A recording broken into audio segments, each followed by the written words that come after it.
This is your WCFW Daily News Roundup for 105.7 CFW in Chippewa Falls and 93.5 The Tap in Eau Claire.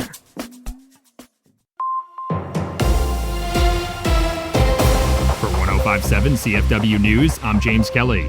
The Chippewa Valley Technical College District Board is inviting residents to a public hearing next week on its final budget for next year. The hearing will take place on May 28th at 1 p.m. in the Business Education Center. The budget proposal calls for over $115 million of spending, a nearly 1% increase over the last budget. CVTC officials also expect revenue to drop by over 2% next year to about $104,000, but an increase in property values could lead to a roughly 3.5% boost in the amount CVTC collects through the tax levy. The school was also recently named as a semifinalist for a $1 million award through the Aspen Institute. CVTC is one of 25 schools from across 20 states in contention for the 2027 Aspen Prize for Community College Excellence. The award seeks to honor community colleges for services they can offer students, from technical education programs to job placement assistance. A panel of experts will narrow the list of 25 semifinalist schools down to 10 finalists, which are expected to be announced in June.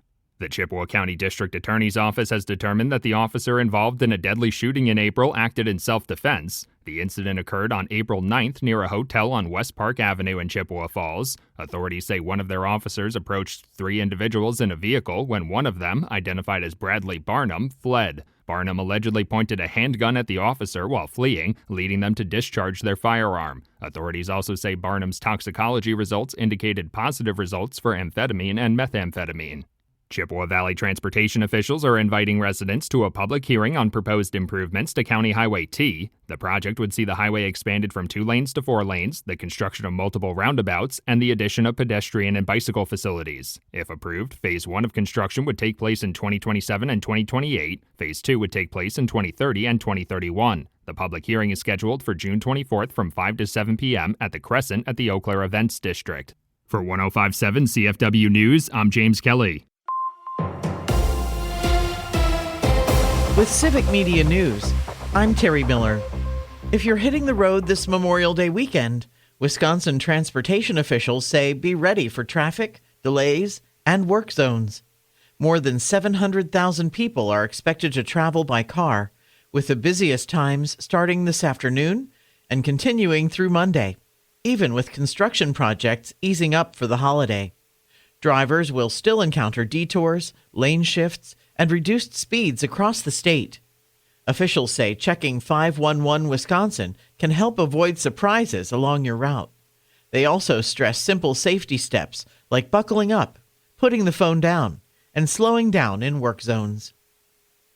Wisconsin's congressional map battle is moving to the state Supreme Court, but confusion over appeal rules could slow or stop the process. According to WisPolitics, 2 separate lawsuits, one claiming partisan gerrymandering and another calling the map anti-competitive, were both rejected earlier this year. Lawyers now disagree on whether appeals must be filed within 30 days or 90 days under a 2011 law.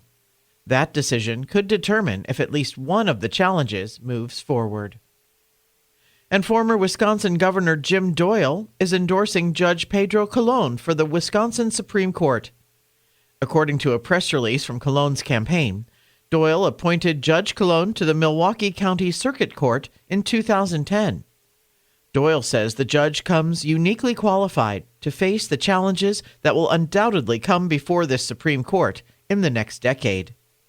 He also said Colon is a dedicated public servant who deeply cares about the people of our state. More news can be found at civicmedia.us.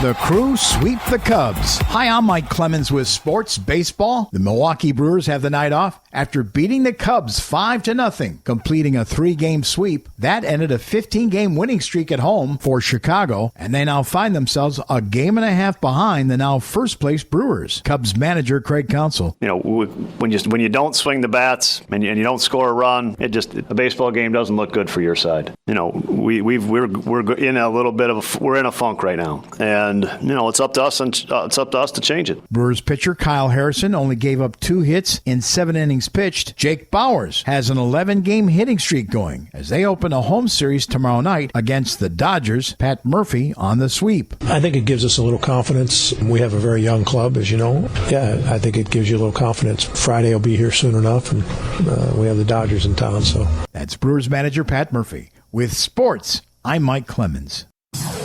Chippewa Valley weather. Partly to mostly cloudy today with a high in the low to mid 60s this afternoon. Tonight, mostly cloudy will drop to the low to mid 40s. Tomorrow, mostly cloudy with a high once again in the low to mid 60s. I'm meteorologist Sean Cable. Right now, it's 48. That's your WCFW and the TAP Daily News Roundup from Civic Media. Subscribe to this podcast on Spotify, Apple, or wherever you find your podcasts. Find more news at WCFW.FM or thetap.fm.